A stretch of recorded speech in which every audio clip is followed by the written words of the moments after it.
بلال ظفر نے آپریشن پر جانے سے 3 دن پہلے مجھ سے ملاقات کی۔ ایک دن وہ میرے پاس بیٹھا ہوا تھا اور مسکرا کے بولا، ماں جی آپ کو کیسی موت اچھی لگتی ہے؟ میں نے کہا بیٹا موت بھی کسی کو اچھی لگتی ہے؟ کہتا ہے نہیں ماں جی میں ویسے ہی پوچھ رہا ہوں۔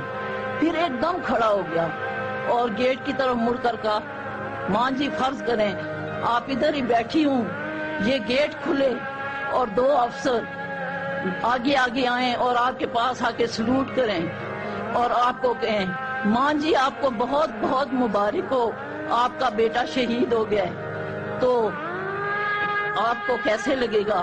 اور جب وہ یہ کہیں گے کہ ہم آپ کے بیٹے کی لاش پاکستانی پرچم میں لپیٹ کر رہے ہیں، میں نے اسے کہا بیٹا کیسی باتیں کرتے ہو؟ آپریشن پر جانے سے پہلے مجھے بولا کہ ماں جی میرے لیے دعا کریں۔ میں نے کہا بیٹا میں نے تو تمہیں اس دن اللہ کے سپرد کر دیا تھا جس دن تم نے خاکی وردی پہنی تھی۔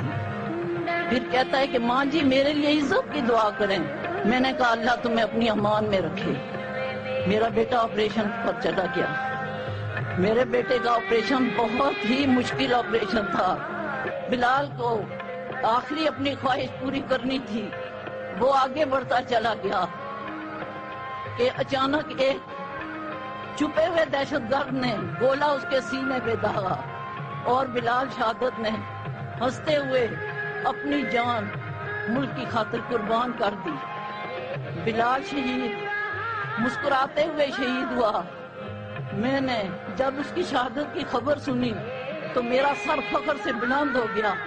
میں نے آسمان کی طرف دیکھا اور کہا پاک پروردگار تیرا لاکھ لاکھ شکر، میرے شہید بیٹے کی آخری خواہش کی۔